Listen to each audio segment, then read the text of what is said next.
So hello, welcome. This is Erica Glessing. You're joining me for the Erica Glessing Show, where you receive 8 minutes of daily inspiration for entrepreneurs and lightworkers. And my next guest has really mastered the art of building a business. And I know you've been thinking about this. How can you get started? How can you get going? How can you really get your business going to where you want it to be? And this is my next guest. He actually has a Russian background. How much fun is that? Welcome, Yuri Kruman. Thank you so much for having me on, Eric. I really appreciate it. So what was the idea for Master the Talk? Okay, well, two themes have kind of underpinned my entire journey, which includes 4 career changes, about more than 20 moves. I've lived all over the U.S., worked in neuroscience and law and finance in tech, and now, of course, I'm doing my own coaching and consulting company. So the two things that have underpinned that entire journey, plus a bunch of identity crises and figuring out who am I, what am I meant to do here, language and psychology. Those are the two main things. And in the end, it all comes down to a conversation. Every interaction is a conversation and also inevitably a negotiation. I love it. I'm just going to pause you there because one of the things I've noticed in my own business creation, and I publish books, and what I notice is when I have a generative conversation with someone, and really the person doesn't really matter who the person is that much. Mm-hmm. When it's a generative conversation, all kinds of things can come out of it, right? Exactly. It's like all kinds of things you didn't even expect. So I love it. So psychology, conversation, and keep going. What else? Well, okay. So between language and psychology, you can expand from that to say every conversation is an opportunity to add value to someone's life, whether it's their business or helping them see the world in a different way, helping them to see a certain journey that they haven't considered, a certain trajectory, whatever it is, right? Whatever the conversation, whatever form it takes, you can always add value, and you can always figure out through preparation and research and understanding that person's language and psychology, how it is that you can access them and how you can create opportunity from scratch for them and for yourself. And that's really the focus of what I do. Opportunity from scratch. Yep.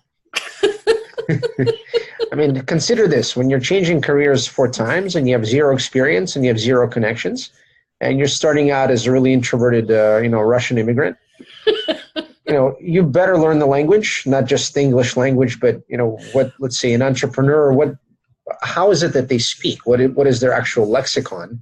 What do they care about, right? I don't want to go to someone who's in a large corporation, has nothing to do with an entrepreneur's mindset and speaking to them in a way that's not appropriate, because that's a waste of their time and that's a waste of my time. It doesn't create anything. So you have to always match the way that you speak and the message that you deliver to your audience. And it doesn't mean you go and you manipulate your story and make things up. That's not what I mean. So now I can hear the New York in your Russian. What are you talking about? Are you serious? Right? I know. So tell me, when you look at like those that succeed, so those startups that work, those businesses where people are just really kicking it, what are some of the things that you notice consistently about the backgrounds of those that succeed? Well, I think the 2 most important factors, and you can read ad nauseum all the different studies.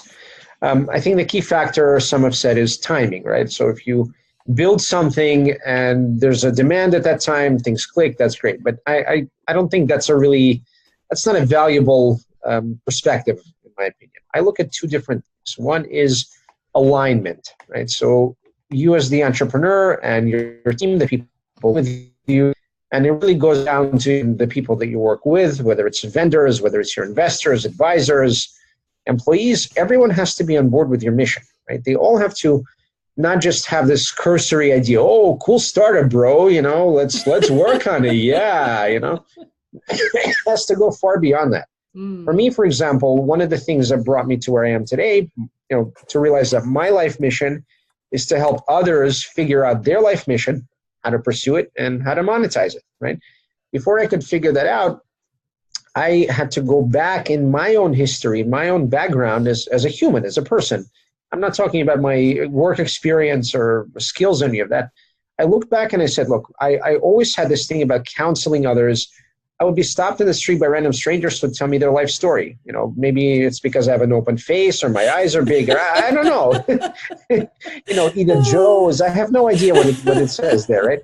So before I could do anything to help people, I would just listen.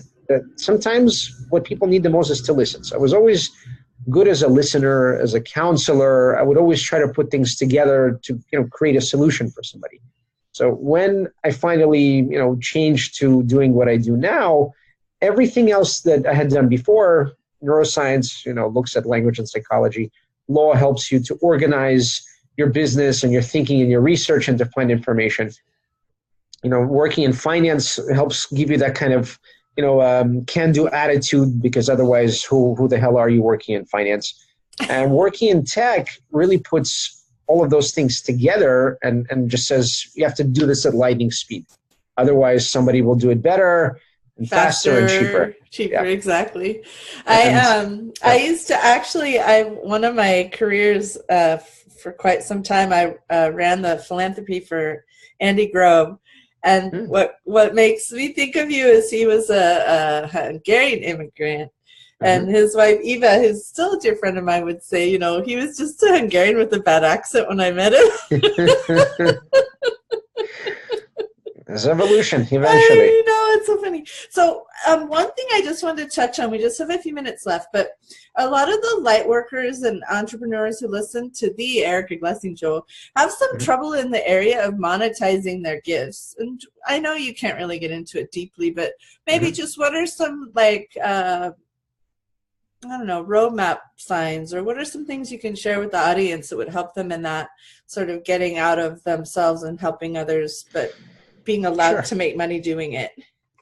Yeah, well, I mean, it all starts with adding value, number one. You have to know what are the strands of the value that you deliver, right? As someone who has gifts, you have to formulate that in a clear way that you can say, okay, helping someone avoid divorce, you know, is monetized at this. You have to actually monetize what you do, whether you like it or not, right? That's the first step. Secondly, you have to access your ideal client. You have to understand their profile. You have to go as deep as, okay, this is John. He works in finance. He's 35. He's a VP at Goldman Sachs.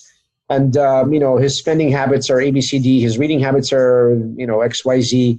And, you know, this person spends this much money on self-help, self-improvement. They find their coach on Numi or another platform, or these are the things that really matter to them. These are the things they look at.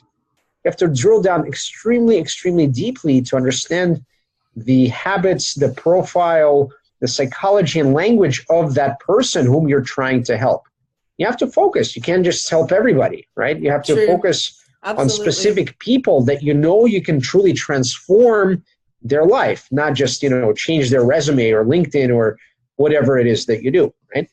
So that's the first step. Secondly, go to those places, participate in the different conversations, whether it's a forum or an interview or a podcast, whatever it is. Get out there, get your message out, publish it, and make sure that people know who you are based on your specialization. So those are the things that I would look at first. So Yuri, tell us how we can find you and find out more about you. Sure. So my website is called masterthetalk.com. And you're welcome to see all the different things that I do, from you know, business coaching, career coaching, and helping coaches actually go from 0 to 6 figures. That's one of my specialties.